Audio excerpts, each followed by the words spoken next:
Bible translation work as a theological educator that kept me grounded in these questions and that took me back to the Anunnaki narratives. The story of creation and then continuation, the Tower of Babel, the Garden of Eden, and of course the Deluge, the Great Flood, are really versions, concise versions based on the earlier Sumerian writings. A few years ago, I took the time to go through the Bible, beginning in the book of Genesis, and just noting some of the anomalies and the stories that we tell from those texts. There are certain things in those texts that don't fit with our familiar Christian and Jewish stories. After the Deluge, there came cities of men with the help of the Anunnaki.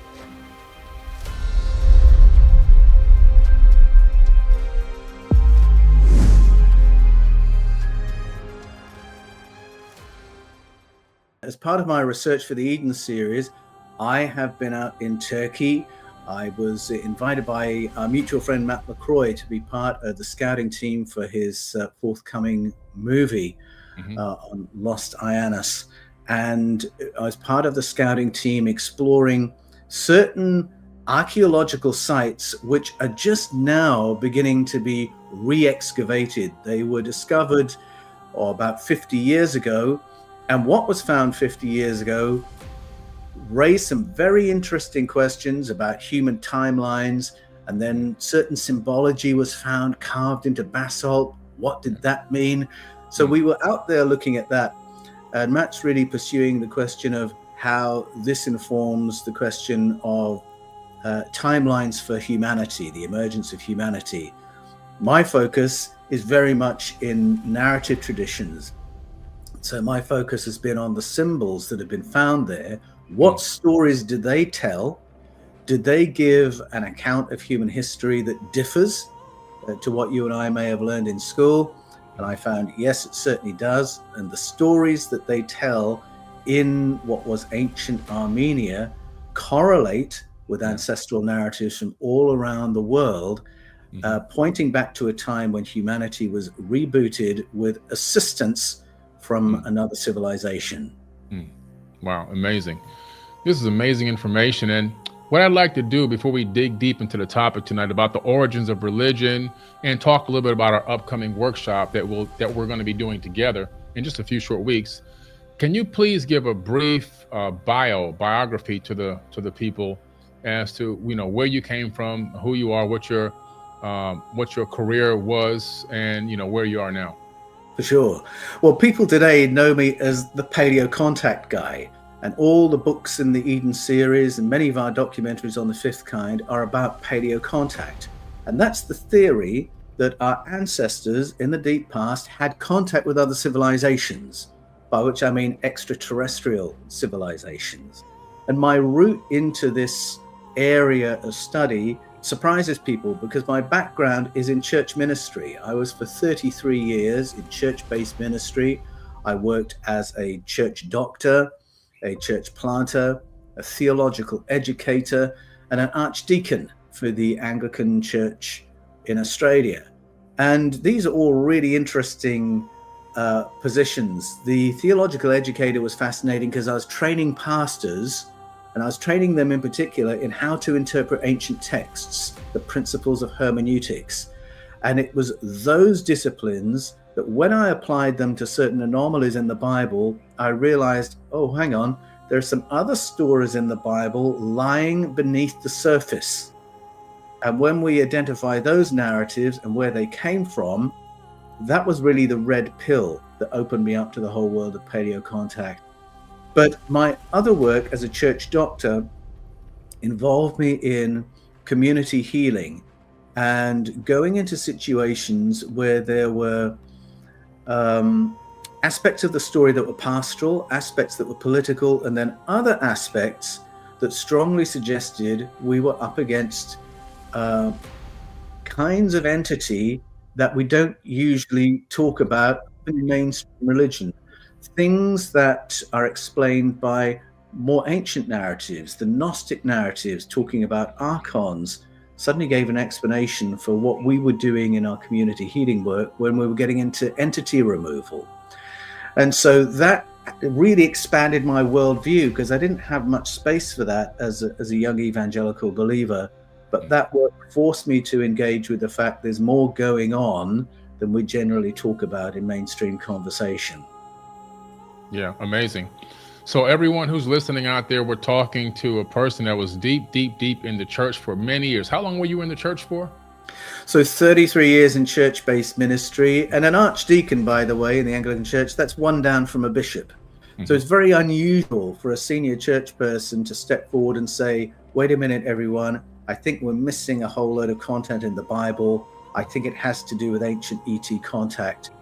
But it was really the translation work, Bible translation work as a theological educator, that kept me grounded in these questions, and that took me back to the Anunnaki narratives, the narratives of ancient Mesopotamia, ancient Sumeria, Babylonia, Arcadia, and Assyria, to realize that's really the bedrock of the biblical stories. And it's the information there that's going to give me the grounding to re-understand what I've been reading all these years in the Bible.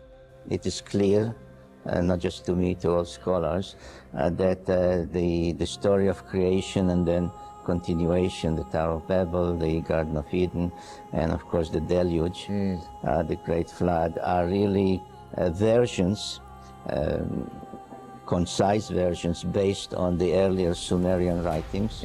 People have to remember that Abraham was a Sumerian, and therefore if these are versions of the Sumerian epic of creation and Nomalish, then the words Tehom Rabbah, which are translated as chaos and all the other terms that you have mentioned, really refer to Tiamat, Rabbah, Tiamat the great Tiamat, and therefore it is precisely what the Sumerian texts say, that there was another planet that perished in the celestial battle, in the collision, and therefore the interpretation that you mentioned, though it is not linked to the words or to the name Tiamat, links to the same meaningful result. In other words, that Earth is the result of a celestial catastrophe. There was a catastrophe from which our planet emerged. Right. Yeah. So it leads to the same conclusion in different ways, and maybe it's good that two approaches lead to the same conclusion. Yeah, but I have always felt that there was most likely another civilization, ancient civilizations, even before, and this is just my own conjecture, even before the ones that we know of. Definitely, you're absolutely right on that, because even according to the Sumerian tales, and especially, many texts, but especially the so-called King List, that deals with the cities, pre-antediluvial cities, and with the 10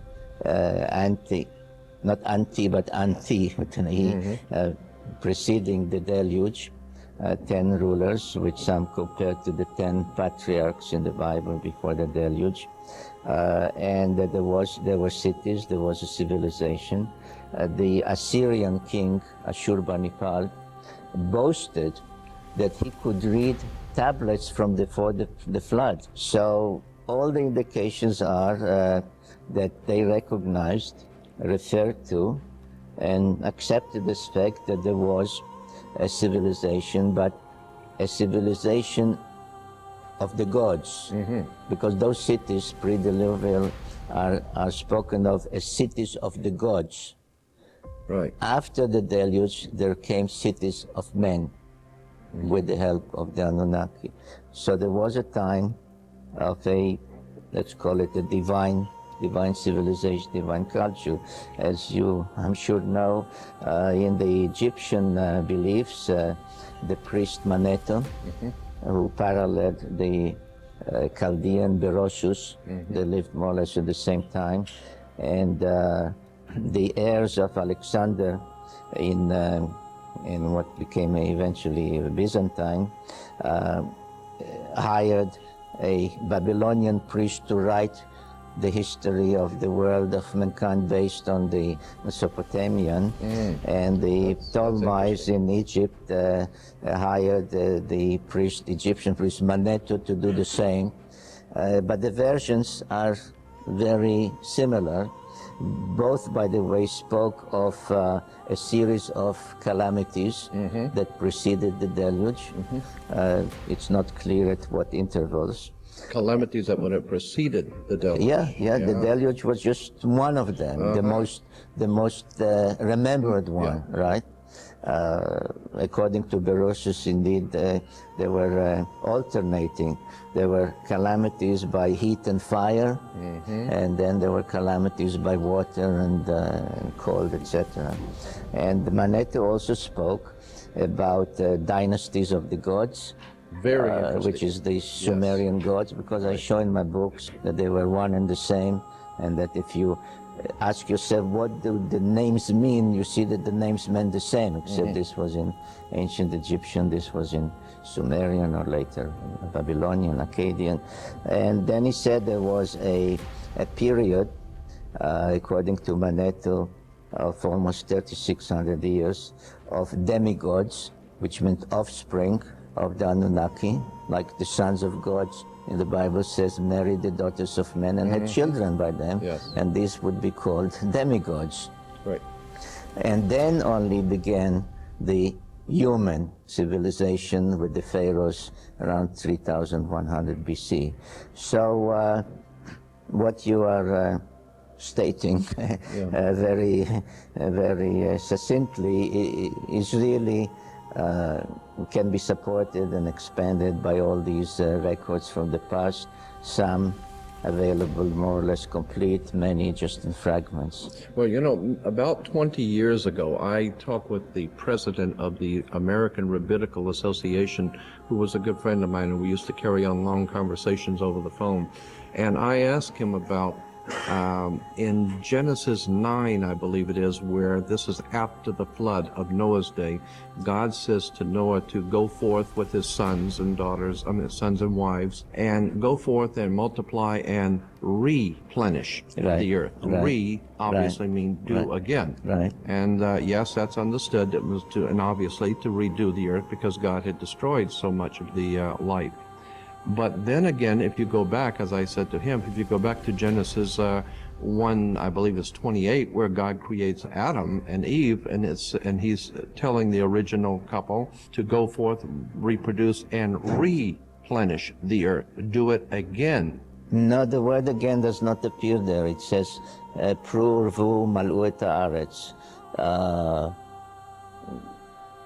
Be fruitful in terms of having offspring, revu, multiply, and fill the earth. But it does not have replenish? No. Well, in the original, in some of the Bibles, not regarding Adam. Well, yeah, that's what that was these the are question. the dangers of translations. I know. The translators really interpret. Yeah. No. I want people to hear these things from somebody else other than me, especially somebody that came, from the church world for decades, to realize that in these ancient texts that you just talked about, Babylonian, Assyrian, so forth and so on, that in these ancient texts, it seems to be the root of a lot of the stories that made it into the biblical stories. Yes, that's right. Yeah, that's exactly right. So a few years ago, I took the time to go through the Bible, beginning in the book of Genesis, and just noting some of the anomalies and the stories that we tell from those texts. There are certain things in those texts that don't fit with our familiar Christian and Jewish stories. And when I treated them as translation questions and went to the root meanings of the key words, I recognized that what I was looking at was a summary form of the Mesopotamian stories. And where I found those overlaps, they were almost all points of trauma. So planetary catastrophe occurs in both canons. The generation of human beings and the hybridization of human beings with other more advanced beings, it's in both canons. Arguments among these powerful non-human entities about the human population, how big it should be, how long they should live, how healthy they should be, what access they should have to foods, medicines, water, occurs in both canons.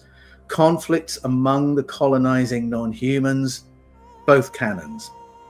Carving up the lands so that they're now managed by non-humans and served by the humans, both canons. On and on it goes. Flood narrative, recovery from the flood. Yeah. It's all there, these repetitions.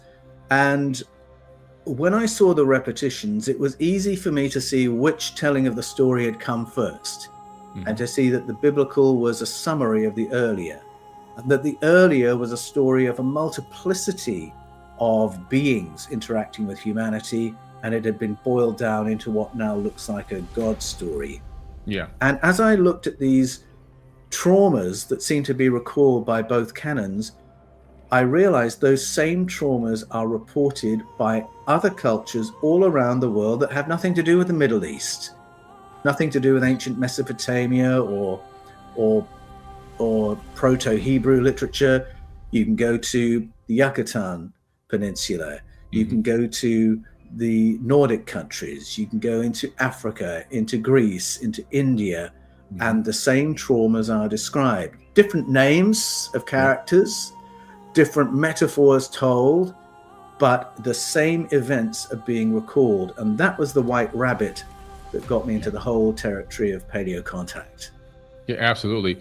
You know, we're talking about the fact that the fundamental cornerstone of a lot of religious beliefs are coming from these super ancient ancestors that left behind records for us to discern and to pay attention to today. I think that from what I've seen over the years of, you know, being involved in this field of researching ancient civilizations, paleo-contact and everything else, is that the not everyone, but a lot of people have seemed to shun our ancient ancestors and what their opinions were and what they witnessed and what they experienced. I'm really wondering, what do you think it is that has created this mindset to where we believe that our ancient ancestors may have been complete bumbling idiots, and anything that they wrote down or anything that they said or anything they left behind for us was just is meaningless? You're absolutely right. And this has happened through very deliberate and careful messaging by the powers that be, by our governments through the ages.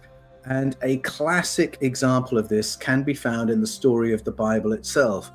Now, before the 8th century BCE, Judaism was a canon of memory of paleo-contact.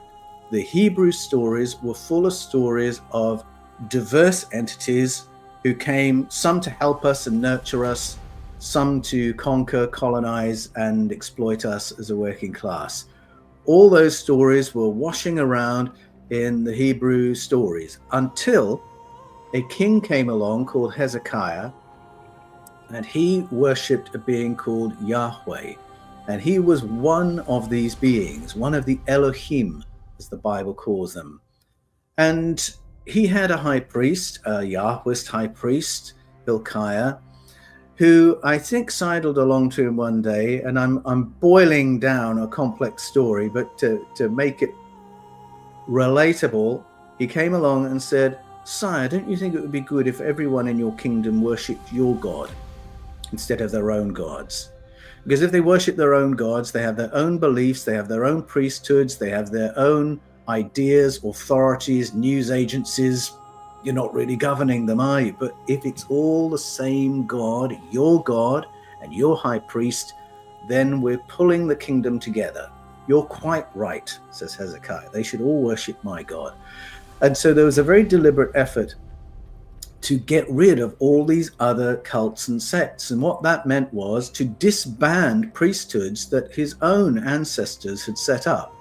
So Hebrew kings had set up these other priesthoods and had these other temples built and had these art installations created to commemorate contact with these other beings. Now they're going around demolishing the temples, disbanding, sometimes slaughtering the priesthoods, confiscating items used in the commemorations of these other beings. And then Hezekiah's grandson, Josiah, decides to do a similar cleanup of all the Hebrew stories and pull together a canon that now is just about this one entity, Yahweh, that demonizes all the others, that says either they didn't exist or they were false gods or they were demons. So here's the beginning of narrative control. The idea that all the Jewish population prior to the 8th century BCE were bumbling fools, and now we're sophisticated and we know what's what. So it was a very deliberate, careful control of the narrative, a reduction of authorities. So you've now got one king, one high priest, one temple in Jerusalem, all the tithes of the nation coming to that temple under the charge of that high priest. And now there's only the one pyramid-shaped authority telling you what to believe and how to act. Hey presto, a nice governable society. And I describe all this in my book, The Eden Conspiracy, as a kind of template by which empires have operated from that time to this. There are so many questions I know that I have wanted to ask in relation to the word El being one of the... Was El in fact a Hebrew word as such, or was El existing before the Hebrew language? El is the Hebrew for what... Hebrew stems from Akkadian. Okay. All Semitic languages stem from Akkadian. Canaanite, Phoenician, Moabite, Right. etc. stem from Akkadian, which was the language that came after the demise of the Sumerian civilization, a little before, and Babylonian, Assyrian. Right? So when I read an Assyrian text, it's almost like Hebrew. I mean, not exactly. There are dialects and so on. So, so the Hebrew word El, which is usually translated God or divine being, really is from the Akkadian Ilu, ILU. ILU, yes. ILU. Yes. And it meant literally the lofty one. So if you want to be very precise, you have to translate wherever it says El, you have to say the lofty one. Now, I was asked... You mean the elites? The lofty one. You never know. You That's never right. know. Maybe elite comes from that. Yeah. Well, here's a new subject. Right. I was asked, for example, by my brother about. He says, well, if Yahweh told Moses, who persisted to know what is your name, what is your name, he said to him, call me whatever, or tell. He really told him, tell the Israelites that Ehyeh asher ehyeh, whoever I want to be, I'll be sent you to be my spokesman, emissary. So my brother asked me, and then it says there that he says, I did not tell my name to Abraham or to Isaac. That's right, yes. So my brother said, so when Abraham referred to whoever told him, leave your home, go to Canaan, do this, do that. Who was he talking to? No, when he went to his wife, when he went to Isaac, Okay. and said, I'm supposed to take you to Mount Moriah. Who did he say? Who did he say told me that? Yes. Good question. If he had no name. I said, well, we find an answer to that because after Abraham saved his nephew Lot from the attackers who came from Mesopotamia, you know, the war of the kings of the east against the Canaanite kings. He saved him. He was met at the gates of the future Jerusalem by the high priest, who offered him bread and wine. And he wanted to offer Abraham some of the booty, some of the, you know, material. And Abraham said, no, I did it because El Elyon instructed me to do it. El Elyon means the supreme El. Not the lofty one, which would be an Anunnaki, but the one who is above them, which takes you back to God with the capital G, etc., etc. I'm so very appreciative of your time, but I really have to ask you something that's important to me. In my particular work in examining the occult or hidden symbolism in our modern day religious and political movements, I became fascinated about 20 years ago with the symbol of the sun as it is used by the secret societies, the fraternal orders, and especially in our political and religious symbolism today. It was fascinating to me that the sun, when you brought up that what we're talking about, or it was, I guess David Talbot even talked about the sun being Saturn, but the sun has been used, that sun symbol with the winged sun, you brought out, was the symbol of the Anunnaki? And the symbol of Nibiru, of the so-called 12th planet. All right, so that implies... Because as I showed you on these monuments, which I showed just two of them, I could choose many more. And that symbol, by the way, also appears on Egyptian monuments and Hittite monuments. Yeah. Right, this was the symbol connecting the king, the priesthood with their gods, with the small g. That was the symbol of the planet. And as I showed on the same monument, which gives the 12 members of the solar system, you definitely see the sun, you know, with its rays, totally separate, and the symbol of the what's called the winged disc. And Earth, so you see them simultaneously together. On the same depictions, which are repeated and repeated, and you see Earth as the 7th planet. In many instances, you see Venus as the 8th planet with 8 rays. You see Mars as the 6th planet with 6 rays. So everything corroborates what I've written.